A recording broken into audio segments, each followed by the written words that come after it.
dilarang melintas batas. Jadi ada sebuah sinyal yang mesti dibaca oleh kita semua dengan kedatangan dua orang ya, satu orang utama yang notabene gigih berjuang selama 11 tahun untuk menguak kebenaran tentang ijazah Joko Widodo ya. Dimulai ketika dua orang ini ya, Egy Sujana dan Damai Hari Lubis termasuk bagian dari tim TPUA ya, yang menjadi pembela dari Pak Bambang Tri di persidangan tahun 2016.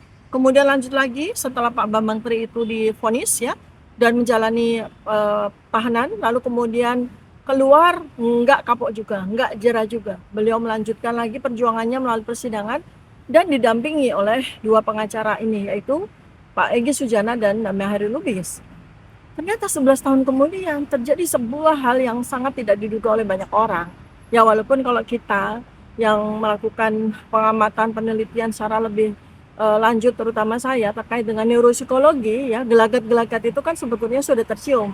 Dari sejak tanggal 15 April 2025 itu asal awal mula terjadinya peristiwa kriminalisasi terhadap 8 orang ini, termasuk RRT ya.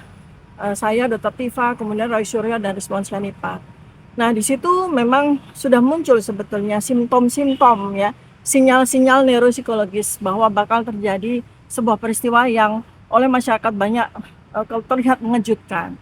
Nah, jadi dalam dunia politik ya, teman-teman semuanya, dalam dunia politik, dalam dunia kekuasaan, sinyal-sinyal neuropsikologis itu harus pandai untuk kita baca semuanya.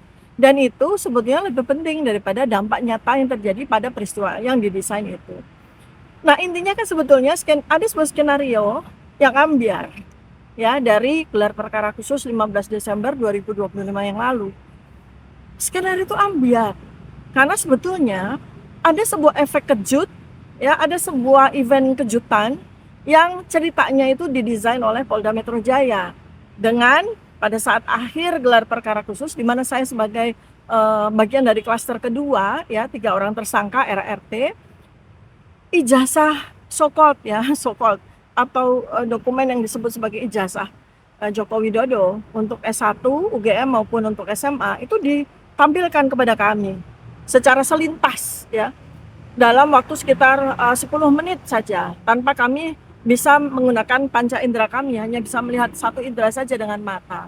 Itu sebetulnya adalah sebuah event ya, efek kejut terhadap kami semua. Wah, ternyata ijazahnya betul-betul ada. Tapi ternyata nggak ngefek buat kami. Justru dalam waktu 10 menit itu, ya mata kami yang terlatih, analisis kami yang terlatih itu malah melihat banyak sekali kejanggalan pada dokumen tersebut ya, yang menandaskan bahwa kami bergeming.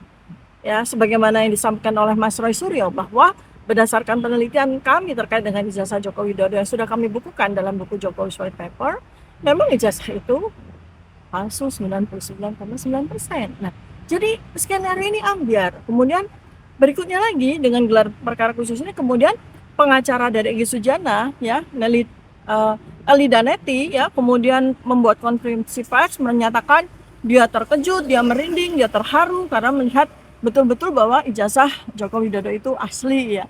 Nah, ini adalah skenario yang kita lihat sekali cepat welo-welo ya, kasat mata. Skenario yang mudah sekali kita baca ya. Tapi ternyata hasilnya adalah ambiar ya.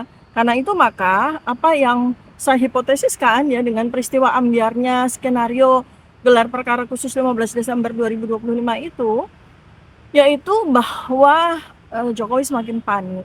Dan kepanikan itu ya secara neuropsikologis membawa dampak yang cukup berarti bagi kondisi kesehatan beliau yang sudah sakit-sakitan, sudah lemah ya. Dalam beberapa video terakhir saja terlihat kan bahwa Pak Joko Widodo ini terlihat makin lemah ya situasinya.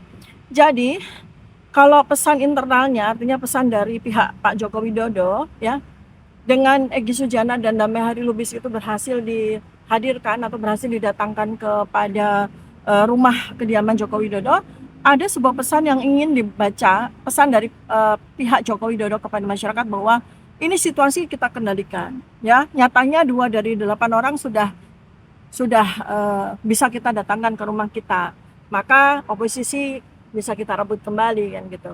Lalu kemudian pesan eksternalnya yang mereka harapkan adalah lihat ya bahwa tokoh-tokoh ya yang selama ini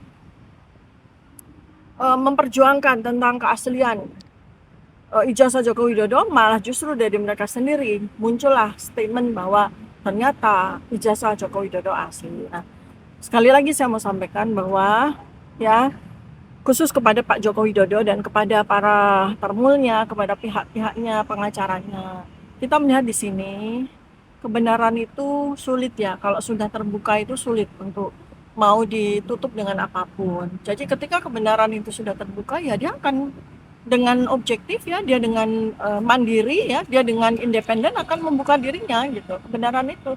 Kami ini kan cuma alatnya.